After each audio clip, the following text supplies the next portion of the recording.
Bueno, esta frase viene a recopilar, digamos, lo que he visto en los últimos 15 años.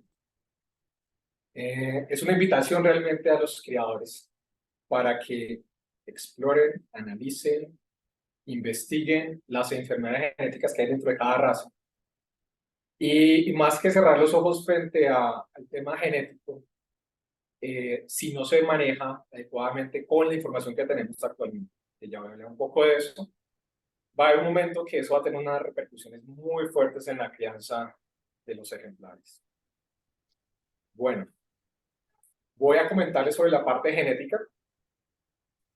Voy a hacer énfasis en hernias discales y esa condición, esa predisposición de esa información genética en ciertas razas, buscando responder ciertas preguntas como por qué son tan difíciles diagnosticarlas, si es posible o no identificar en general las enfermedades genéticas completas. Voy a enfatizar dentro de las enfermedades genéticas neurológicas, voy a hacer énfasis solamente en el tema de enfermedad, pues la predisposición para hernias discales. Ya hemos hecho otras charlas respecto a mielopatía degenerativa, a JLPP, a epilepsias. Bueno, esto ya un poco Rafael lo comentó. Ahí quiero hacer hincapié que este trabajo que hemos hecho con Henry, con el Club Canino, ya hace más de 13 años que estamos trabajando con ellos, con diferentes criadores, he desarrollado o hemos desarrollado como empresa diferentes, lo que hemos hecho es, a partir de la solicitud de los criadores, de los veterinarios, desarrollar e implementar las enfermedades genéticas más comunes o que tienen un efecto mayor en ciertas razas. Y eso es lo que hemos hecho en los últimos cerca de 18, casi ya 20 años en investigación en la parte de genética.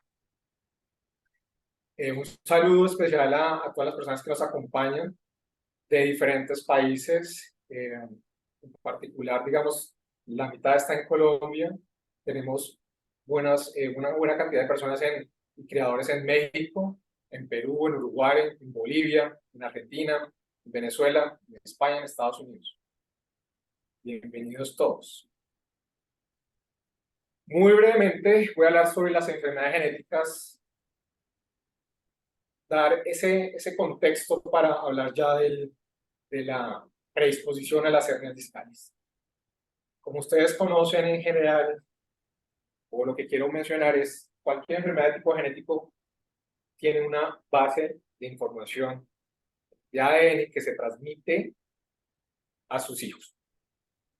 ¿Por qué se da? Por una serie de mutaciones. Hay diferentes tipos de mutaciones, pero a la final todas van a modificar una parte, o bueno, no solamente en un gen, sino en diferentes genes. Puede estar afectando las mutaciones. Importante, muchos de los que estamos acá, cuando estamos en el colegio, nos hablaban de un gen, una proteína, eso hace muchos años ya se debatió. Ya entendemos que gran parte de esta información genética, desde el gen hasta el fenotipo, muchos ni siquiera llegan a proteína, muchos llegan a niveles intermedios donde gran parte de esa información genética va a regular, va a interactuar con otros genes, va a interactuar con otras secuencias, de manera que gen-proteína, eso ya no está dado. De hecho, hace poco, no sé si vieron, dentro del proyecto de genoma humano, primero se establecieron casi las 3.000 millones de pares de bases, pero mucha de esa información era desconocida y sigue siendo desconocida. Y este año, casualmente, se encontró, bueno, primero, cerca de 20.000 genes, y eso varía entre especies, más o menos. Y solo el 2% del genoma humano representa esos 20.000 genes. ¿Qué pasa con el otro 98%? Este año se descubrió, y es lo que todos los genetistas pensamos, que ese 98% está dado por secuencias que tildaban hace unos 2 o 3 décadas de basura, pero sabemos hoy que toda esa información está regulando, se encontraron de esos 20.000 genes iniciales, se plantea que pueden haber cerca de 38.000 genes que no se habían descrito. Entonces, esa información es que basura, que esa es la final información que va a regular otros genes, que va a expresar de cierta manera cualquier tipo de interacción, va a afectar otros fenotipos de diferentes maneras. Entonces, no solamente son mutaciones puntuales, sino que hay información anexa a esos genes que conocíamos que está regulando y expresando de diferente manera ese fenotipo. Para que se hagan una idea, las enfermedades las podríamos dividir de dos tipos. Las que conocemos su base genética y las que no. De las que desconocemos su base genética, tenemos información o creemos que son heredables a partir de estudios genealógicos, que se presenta esa expresión en diferentes generaciones, y ya hay una idea de que, bueno, puede darse una heredabilidad. En general, eso se ha utilizado desde el siglo pasado, comienzos del siglo, incluso finales del siglo antepasado, con todo el proceso de selección de las razas, no solamente en caninos, bovinos, equinos, y se ha manejado de manera cuantitativa, van a calcular una heredabilidad. Hasta ahí. Por el otro lado, tenemos enfermedades de base conocida. Tenemos de dos grandes tipos. Una que es monogénica. Un gen, o bueno, teniendo en cuenta que no llega a proteína a todas, un gen, una mutación, una alteración que mayoritariamente, no exclusivamente, mayoritariamente tiene un efecto sobre el fenotipo. Esas son monogénicas. Y las poligénicas, como su nombre lo indica, son muchos genes afectando esa característica. Ya voy a hablar un poco de eso más adelante, pero por ahora, para que sepan, las enfermedades poligénicas son, en general, la mayoría de características fenotípicas que tenemos, no solamente en caninos, sino en los organismos en particular. ¿Y por qué el modelo canino? Esta es una imagen de un estudio de hace unos 5 años, analizando ya información de tipo genómico, es decir, sondean gran parte de la información genómica de diferentes razas. Cada línea que ven en esta parte, aquí a la izquierda, cada una de estas líneas es una raza, pues descrita y seleccionada por el hombre, y al hacer análisis genómicos de diferenciación genética y genómica, lo que se encuentra es lo que ya sabíamos en gran parte: hay grupos de razas concentradas, hay ancestros teóricos, pero a la final hubo una ancestría para ciertos grupos de razas que está relacionada con los grupos de la FCI y con la crianza. ¿Qué pasa? Las enfermedades genéticas se han dado efectos fundadores. Entonces, hay enfermedades genéticas que son raza específicas. Cuando se seleccionaron creo que son 15 boxers que creo que se creen como fundadores de la raza, cuando se seleccionaron esos ejemplares, si alguno de ellos compartía o portaba el gen de la mielopatía degenerativa, de ahí para abajo, pues todo se centró en esa población. Sabemos que la mielopatía degenerativa, en este caso, es entre razas. Hay diferentes razas que presentan esta mutación, y seguramente es un ancestro que cubre diferentes razas porque es la misma mutación. Eso es importante. Puede que, siendo una enfermedad genética igual, hablemos de la miopatía, pueda tener una causa genética diferente. Ejemplo de ello lo tenemos en los boyeros de Berna, en el Bernet de la montaña. Hay otras mutaciones ligadas a la mielopatía degenerativa. Y así para las enfermedades genéticas en general, pero para que sepan que no siendo la misma enfermedad genética, no necesariamente la misma causa genética. Pueden tener diferentes mutaciones genéticas para explicar la misma enfermedad. Yo siempre invito a revisar las posibles enfermedades genéticas que hayan en sus razas. Esta base de datos es de la Universidad de Sydney, el profesor Nicholas, ya hace un par de décadas también, y reúne y actualiza muy, digamos, concienzudamente y juiciosamente la información que va saliendo en la literatura científica respecto a las enfermedades genéticas en general, la gran mayoría de enfermedades genéticas que conocemos son de tipo monogénico. Entonces, aquí pueden evaluar o pueden revisar si alguna enfermedad está descrita como, si tiene una causa genética conocida y cuáles son los artículos para ello, o si se cree que es heredable, también está, pero todavía no conocemos la base genética de la enfermedad. Entonces, es importante que entre cada raza conozcamos cuáles son las más frecuentes y con base en eso hacer una selección asistida en la medida que haya información causal o un marcador asociado, y vamos a ver la diferencia de estas enfermedades. Eso es importante porque es la manera, es una nomenclatura estándar a partir de la Sociedad Internacional de Genética Animal, de la cual también somos miembros. Esto se ha discutido en los últimos 5 años. Se está definiendo en todos los reportes de enfermedades genéticas de tipo monogénico, otra vez, cómo se deben reportar y cómo se debe leer esta información. En general, todo lo que sea N, tenemos 2 letras porque somos organismos diploides, es decir, tenemos un conjunto de información genética de nuestra madre y nuestro padre, por eso somos diploides. En este caso, las 2 N significa que tenemos 2 copias de la mutación silvestre, o normal, o negativo, es decir, es libre la mutación.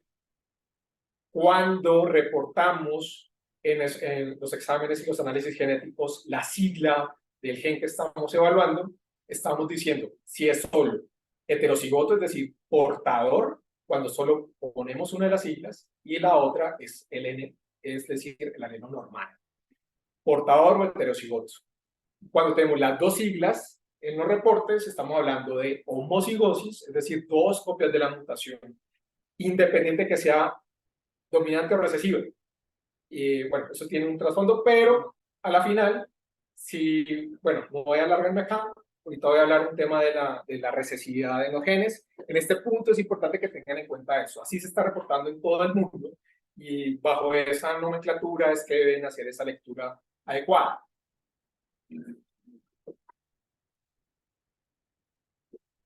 Ahora, el CDPA o el CDI. Entonces voy a hablar de la causa genética que hasta ahora conocemos asociada a la enfermedad del disco intervertebral y que la cual predispone al ejemplar a tener hernias discales. Esto es súper interesante por lo siguiente.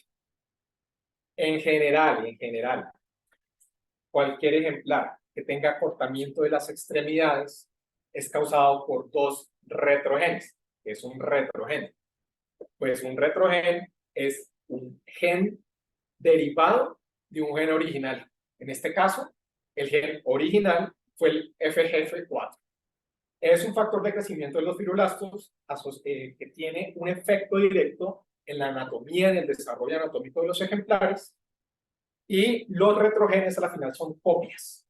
En la evolución de las razas y en general en la evolución de los organismos, las duplicaciones de genes es un mecanismo usual de evolución digamos que todo el componente genético. ¿Qué pasó?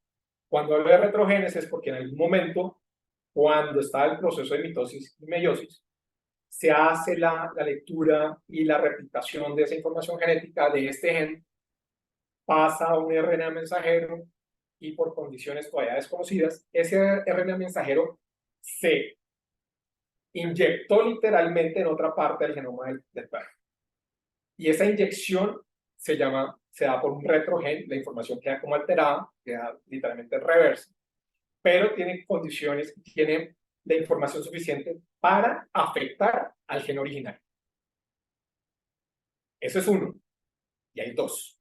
El primero se descubrió en el 2009, que fue en el cromosoma 18, y es el que en general explica todas las razas que tienen acortamiento de extremidades. El CDPA, uno de los retrogenes. Hace 5 años se encontró que este retrogen, derivado de este como les comenté, ahora en el cromosoma 12, acuérdense en el paquete, otro lado independiente, por allá apareció ese retrogen Y el tema fue que, además de explicar parcialmente ejemplares con acortamiento de extremidades, en este punto los estudios llevaron a, primero, definir y evaluar y dar evidencia que los ejemplares portadores como una característica dominante, es decir, para que se exprese ese fenotipo, puede ser portador con solo una copia para manifestarse como tener un efecto en el fenotipo. Y ya con las dos, con más obviedad, va a mostrar y va a tener un efecto en el fenotipo, que en este caso es una predisposición a la enfermedad del disco intervertebral, que a la final va a generar esa predisposición a las hernias discales. Entonces, en general, las evaluaciones genéticas que hacemos, este análisis lo estandarizamos ya hace 1 año y medio más o menos. De hecho, acompañamos con una criadora que seguramente está en el público, también nos ayudó, un caso también de Henry de un bulldog francés, y con eso fue que estandarizamos y evaluamos, hicimos el envío de las mismas muestras a un laboratorio foráneo para verificar, contrastar y validar la prueba. Entonces, desde hace 1 año y medio ya detectamos en el país esta enfermedad directamente. Esta tabla es para darles una idea de la frecuencia de la mutación. Aquí tenemos las dos mutaciones. Voy a señalarla acá. Tenemos en esta columna la mutación en el cromosoma 12, que es la que genera la predisposición a las hernias discales, y en el cromosoma 18, que es el CDPA, que es el acortamiento solo de extremidades, que aún no está predispuesto o no genera una predisposición a hernias discales, por lo que se ha evidenciado. Estos son casos de cirugías de ejemplares de diferentes razas. En general, ellos evaluaron no solamente las que están ahí, sino 61 razas. Cuando ya tenían muy pocos ejemplares, quedaron en una categoría que se llama otros. También hay ejemplares resultados de cruzamientos, las razas, digamos, mezcla. Y a partir de ese análisis se encontraron diferentes cosas, y para que se hagan una idea de la frecuencia y la predisposición de ciertas razas. Esto está ordenado por cirugías, por el tema de cuántas cirugías y la prevalencia que hubo en las cirugías, la frecuencia de esos ejemplares, del total de los ejemplares analizados. Dashcom o Tekken, tenemos cerca de un 99% de frecuencia de los ejemplares que entraron a cirugía, o sea, ejemplares que manifestaron la enfermedad. Bulldog francés, 94%, Pinscher. Bueno, interesante acá de una vez ver. Hay razas que no presentaban la mutación. Pues, ¿por qué? Pues porque, como ya lo estaba mostrando Henry, primero, es una característica es una enfermedad multifactorial. Esta es un factor adicional que viene a jugar en todos esos posibles factores para llevar a una hernia discal, pero no necesariamente todos los ejemplares que muestren una hernia discal van a tener la mutación, y este es el ejemplo. Hay otras razas que, por ejemplo, tanto el bulldog francés, el mismo, bueno, aquí está el pastor alemán, que tiene muy bajo, pero por ahí aquí está, que no tienen ese acortamiento de extremidades, pero, como les dije, en la mutación del cromosoma 12 que predispone a las hernias discales, no en todas las razas, y en general tiene una dominancia incompleta para esa característica de acortamiento de extremidades. Pero para la hernia discal tiene un mayor efecto, y por eso es que se ha establecido como un marcador asociado a que un ejemplar presente las hernias discales. En las razas cruzadas, por así decirlo, que seguramente tienen ancestros de estas que tienen una mayor frecuencia, encontramos más del 50% de frecuencia de la mutación en ejemplares que presentaron hernias discales. Entonces, nos vamos dando una idea que esta mutación tiene una frecuencia importante en diferentes razas, y que van a venir a explicar una parte de esos ejemplares que están presentando esta enfermedad. Una aclaración ahí. Sí, claro. Entonces, si puedes poner ahí, por ejemplo, para el Tekken, habla que tiene el 0.99 para la mutación del en el cromosoma 12, 12. Ajá. pero también en el cromosoma 18, es decir, que lo hace predispuesto a sufrir de condroestropia, pero también a la hernia discal. Pero, por ejemplo, si tú te das al de abajo, que es el bulldog francés, la mutación del cromosoma 18 es muy baja, Sí, pero tiene una alta mutación del la frecuencia cromosoma 12. del cromosoma 12. Pero, por ejemplo, el Beagle, que tiene 100% de mutación del cromosoma 12, pero tiene una baja, o sea, nada de mutación del cromosoma que hace condroestropia. Y si tú ves al punto de los ejemplares Beagle, representó solo el 3.3%. Y eso pues es interesante porque coincide un poco con lo que uno ve. Pero hay uno todavía más interesante que es otro que me llamó la atención. Tal vez, bueno, el maltés, que tiene una alta mutación del cromosoma 18, pero una baja del cromosoma 12. Y uno realmente maltés pensaría que puede ser una raza predispuesta, pero realmente relativamente se presenta de manera baja. O el Welsh Walking, mira cómo se empieza. Digamos, esa tabla tiene, es una tabla interesante para analizar, digamos, de forma un poco más detallada con la prevalencia de pacientes y los que están a cirugía.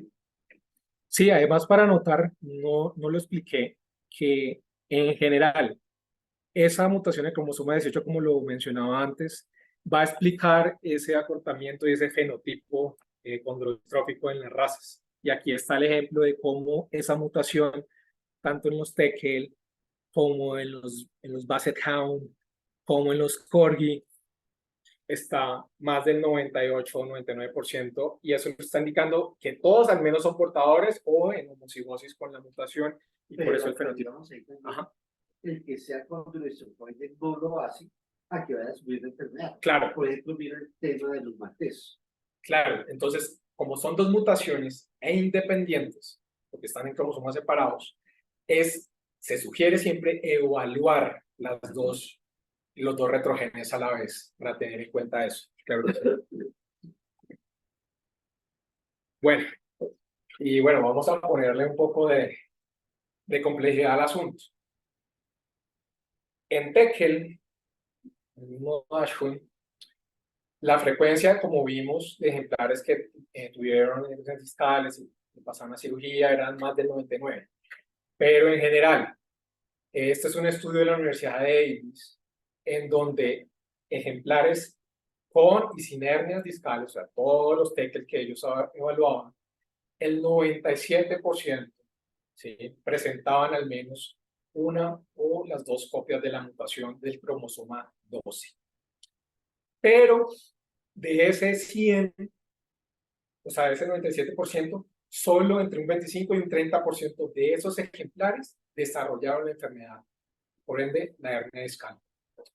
Entonces, importante establecer, bueno, decimos que es una característica monogénica, entre comillas, porque la realidad que nos está mostrando esto es que otros factores, bueno, en general, una característica poligénica tiene ciertos detonantes, en español, detonantes de la enfermedad y ciertas condiciones ambientales, que ahorita lo vamos a ver un poco, también pueden, así uno tenga bueno, el ejemplar tenga la predisposición a la hernia discal, si ciertos factores ambientales o interacciones entre genotipo y ambiente no lo, digamos, favorecen que no se desarrolle, o sea, favorecen en la salud del ejemplar, puede que no desarrolle la enfermedad, así tenga la predisposición.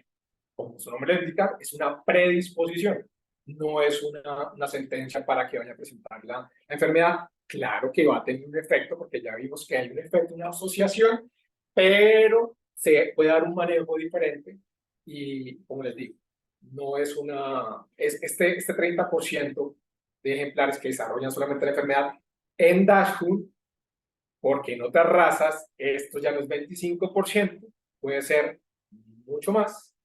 Entonces, para que lo tengan en cuenta, que también, cuando tenemos una enfermedad genética en general, se puede comportar de manera diferente, incluso entre diferentes razas. O sea, es la misma mutación, pero puede expresarse y tener una dominancia diferente entre las diferentes razas. Creo que por ahí estaba levantando la mano Claudia. Hola Miguel, ¿cómo estás? Hola. Una pregunta con respecto a eso de pues, que no en todas los que tienen la mutación se presenta. ¿Esto se debe a que sea de penetración incompleta o es debido a factores medioambientales que hace que se presente o no la hernia? Lo que conocemos hasta ahora parece ser que son los dos factores. O sea, primero, una penetrancia incompleta y además parece ser que hay otros factores genéticos desconocidos, porque todavía no se ha hecho el estudio claramente. Es decir, coger ejemplares homocigotos y ejemplares, por ejemplo, heterocigotos y hacer un análisis de asociación genómica entre ellos, no, todavía eso no se ha hecho, pero es muy posible que hayan otros factores genéticos que estén alterando la regulación, la expresión, la interacción. Entonces, de eso voy a hablar un poco más adelante, pero sí, o sea, son los realmente lo que conocemos, pueden ser las dos cosas. O sea que sería muy similar al glaucoma del border collie. No todos los Exactamente. ejemplares que sean homocigotos pueden presentar la enfermedad. Debe haber otro gen por ahí involucrado. Pueden haber otros genes o pueden haber otras o condiciones ambientales desconocidas que favorezcan o no la aparición de la enfermedad. Sí, señor. Ya, gracias. Con gusto. Entonces, genotipos. Los reportes, igual como les mencionaba en la nomenclatura, para el CDI tenemos normal, o sea, libre de la mutación, portador, es decir, como vimos, la mutación de cromosoma 12 no está explicando completamente el acortamiento de las extremidades, pero sí, como característica dominante, va a generar una predisposición a la enfermedad del disco intervertebral y por ende la hernia discal. Y ya cuando tiene las dos copias, otra vez, como vimos en Dashwin, que es un ejemplo atípico, por así decirlo, cuando tiene las dos copias, en general, puede predisponer al ejemplar para presentar las hernias discales. Y también esta misma mutación en el cromosoma 12 puede generar ese acortamiento de las extremidades. No necesariamente, a diferencia del otro retrogénero en el cromosoma 18, el CDPA, que ese sí tiene un efecto mayor en las extremidades, pero no en las hernias discales. Bueno, entonces voy a hablar un poco de esos factores que Claudia también preguntaba, para que se hagan una idea y aclarar ciertos conceptos de la relación entre el fenotipo y el genotipo. Esta es la ecuación, digamos, clásica de explicar la varianza fenotípica o phenotype en inglés, y tres grandes componentes. Tenemos el componente genético, que ese su vez se subdivide, el componente ambiental y una interacción entre ese genotipo y ese ambiente. En el fenotipo, bueno, mencionar que estos factores que ya estoy poniendo allí, así sea una característica de tipo monogénico, por más monogénico que sea, por más un gen mayor que esté explicando gran parte del fenotipo, no es una relación exacta. Pueden haber otros mecanismos, otros genes, otras interacciones que alteren ese camino para expresarse de manera diferente. Entonces, fenotipo, ustedes ya lo conocen, todas las características morfológicas, fisiológicas, productivas, reproductivas, de calidad de los ejemplares de todos los organismos. El valor genético, esto es importante y sobre todo para los criadores. Tenemos dos grandes componentes. Un genético aditivo, que en resumen es el efecto individual de cada gen sobre una característica. Cuando hablamos de monogénica, en general es un gen que está afectando una característica, o poligénica, muchos genes afectando de manera independiente a la característica fenotípica. En general, esto se llama, bueno, genética en sentido, bueno, de aquí, lo que quiero mencionar es, de aquí se deriva el cálculo de heredabilidad. Entonces, cuando hablamos de heredabilidad, estamos hablando del componente genético aditivo, es decir, el efecto independiente de cada uno de los genes. Ahora, la genética no aditiva, en algunos casos puede tener un efecto incluso mayor que la genética aditiva. Y en todos estos, este componente habla de todas las relaciones de dominancia-recesividad cuando hablamos de un gen. Cuando hablamos de un gen, hablamos de variantes o alelos. Cuando hablamos de recesividad o dominancia, estamos hablando de las interacciones entre los alelos de un gen. No estamos hablando de diferentes genes, solo estamos hablando de uno y todas las variantes. Y entre sus variantes, no sé si recuerda, por ejemplo, variantes para color. Hay variantes de color en el mismo gen. Pueden haber 6, 7 variantes para un mismo gen. Y cada una tiene una interacción diferente de dominancia o recesividad entre ellas. Dominancia. Interacción.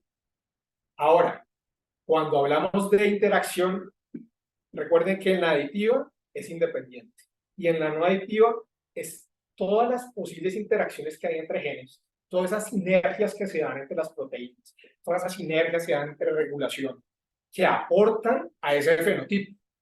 Y dependiendo de la característica, puede ser mucho más alta que la genética aditiva. Entonces, cuando hablamos de este tipo de enfermedades monogénicas, muchas veces solo estamos hablando de esto. Aún desconocemos esto y es parte de lo cual puede empezar a explicar por qué ejemplares homocigotos con la mutación de hernia discal no presentan la hernia discal.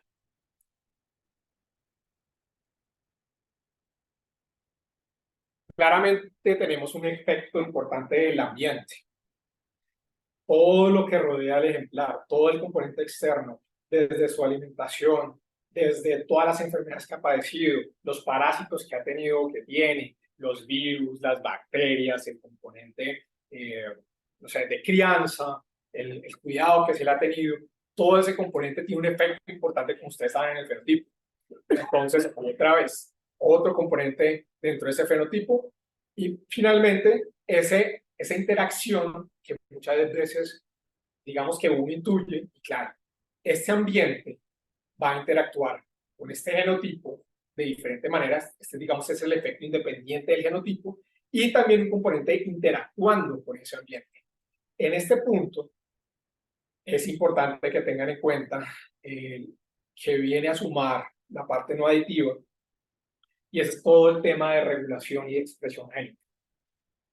Es un campo de los últimos 10, 15 años con la epigenómica, que a la final es regulación de expresión génica, es prender y apagar genes. Y hay componentes ambientales que los prenden, hay componentes biológicos y proteínas, diferentes moléculas que pueden alterar la expresión de los genes. Entonces, también para que lo tengan en cuenta. Ya a manera de resumen y concluyendo, cuando hablamos de características poligénicas, es un error decir que una característica poligénica es dominante o recesiva. ¿Por qué? Porque, como les expliqué, cuando hablamos de dominancia o recesividad, estamos hablando de los alelos. No estamos hablando de diferentes genes. Lo que sí podemos encontrar son interacciones. Y la interacción, técnicamente epístasis, pueden ser dominantes o recesivas y se dan esas interacciones de un gen a otro. Ejemplo, tenemos 3 genes, A, B o C. Puede ser una interacción epístasis dominante entre A y B, pero puede ser recesiva entre A y C. Y todas están afectando a la misma característica. Entonces, para que también lo tengan en cuenta.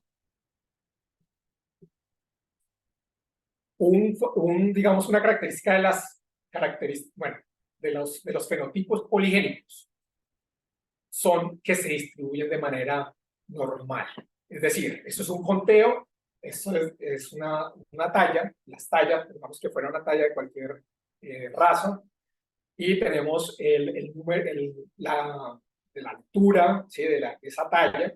Vamos a encontrar en general, conteo, que la mayoría de individuos en general tienden hacia esa media y van en unos individuos extremos, tanto mucho mayores, de mayor talla, y otros más cortos. ¿Qué pasa con estas características poligénicas? Que son multifactoriales. Entonces, fuera de tener diferentes genes, hay interacciones entre el ambiente y los diferentes genes que van a afectar la característica. Por ende, también son de difícil medición. Medir la fertilidad no solo en términos de número de crías por camada, sino todas las condiciones fisiológicas que afectan la reproducción, es complejo. Entonces, para que lo tengan en cuenta, la gran mayoría de características de los seres vivos son de tipo poligénico. Ejemplos: displasias, fertilidad, longevidad, comportamiento, color. ¿Qué pasa?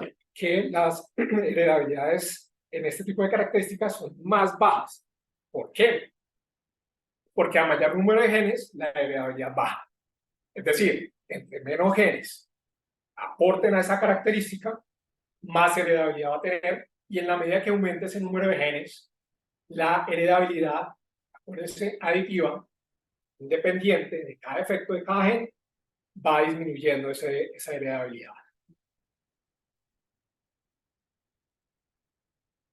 Entonces, ¿podemos detectar todas las enfermedades genéticas? Lastimosamente no. Hasta ahora conocemos una parte de las enfermedades de tipo monogénico. Y monogénico entre comillas. Vemos lo que realmente podemos desconocer, otros factores genéticos también allí. Y por eso desconocemos la mayoría de mutaciones que causan esas enfermedades genéticas. ¿Qué diferencia hay entre conocer la mutación causal y un marcador? Por ejemplo, en el monorquidismo, el año pasado se descubrió un marcador. ¿Qué es un marcador? Es una variante que está cerca a un gen, candidato. Es decir, no conocemos la mutación causal, pero conocemos una variante cercana que está ligada, porque está en el mismo paquete de heredabilidad, y esa variante está ligada con alguna de las mutaciones causales de ese gen, pero no conocemos todavía la mutación causal. ¿Qué pasa? Cuando tenemos marcadores asociados, en el monorquidismo se encontró una variante asociada a un gen específico, pero esa variante, solo ejemplares homocigotos para esa variante asociada, solo el 30% desarrollan la criptorquidia o el monorquismo inguinal. Entonces, otra vez, cuidado, no todo lo va a resolver la parte genética. Diferente es un marcador asociado a una mutación causal. Y en ese sentido, hay una, entre comillas, moda de los paneles genéticos. Y eso, de hecho, lo hemos discutido también con Henry, con otros veterinarios, con otros criadores. ¿Qué pasa? Ustedes conocen algunas de las marcas más comunes, Wisdom Panel, bueno, donde ¿qué hacen? Con una sola análisis analizan 200 enfermedades de tipo monogénico.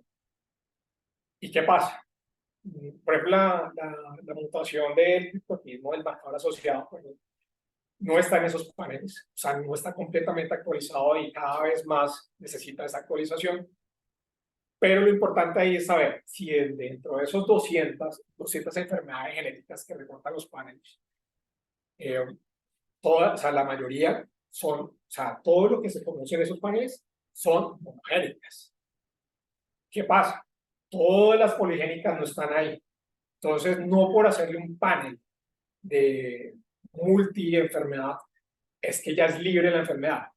No, lo que pasa es que desconocemos las mutaciones o las causas genéticas de esas enfermedades genéticas en esas razas. Entonces, para que lo tengan en cuenta, revisen siempre el OMIA como esa base. O sea, si ustedes tienen una raza, por ejemplo, de las que poco se reportan enfermedades, Pointer o bichón habanero, cuando uno vaya a hacer la búsqueda, efectivamente hay una o dos para Pointer, no recuerdo una para bichón, pero no es que no existan en esas razas. Uno es que puede que no se hayan estudiado completamente y todavía no conozcamos las mutaciones causales. Entonces, ¿por qué son de difícil diagnóstico? Como la predisposición a las hernias discales, como la mielopatía degenerativa, porque desconocemos el efecto claramente de los otros componentes de esa ecuación del fenotipo. Otro ejemplo, en la mielopatía degenerativa hemos encontrado ejemplares que son portadores. Se supone que es una enfermedad monogénica y recesiva, es decir, se necesitarían las dos copias para manifestar la enfermedad. Pero lo que hemos visto en clínica son ejemplares siendo portadores manifestar cierta sintomatología. Entonces, no es un suma y resta, hay multiplicaciones, divisiones, una serie de factores que van a afectar la característica. Otra vez, consideren lo monogénico y lo poligénico. Si hay evidencia de historia familiar, los síntomas descritos en la literatura, bases en las bases de referencia. Entiendan estos reportes en cuanto a los genotipos de las enfermedades monogénicas. Y como decía, nos queda un camino enorme por conocer en cuanto a los efectos diferentes genéticos en las enfermedades. Bueno, este es un link a los análisis genéticos que tenemos disponibles. Como hemos dicho en estos años, lo que hemos hecho es desarrollar e implementar ciertas enfermedades genéticas más frecuentes para ciertas razas. Pero también tenemos otra lista de enfermedades que trabajamos con otros laboratorios foráneos. Y ya como anuncios parroquiales y de manera chiva para los criadores de canino y en general, hemos desarrollado en los últimos meses un software para el manejo de los análisis genéticos, la solicitud, para que tengan disponibles toda la información. En las próximas semanas vamos a dar como el lanzamiento oficial. Y bueno, quería concluir con esto. Todo el tema de bienestar animal es posible evidenciar con datos, con análisis. No le teman a este tipo de análisis, sobre todo cuando son frecuentes en sus casas. Lo que se puede evitar es en un mediano y largo plazo efectos importantes en la crianza, negativos claramente. Entonces los invito a utilizar esta información, a explorar y todo en pro de la mejora de la cría de los ejemplares. Son mis datos de contacto y muchas gracias.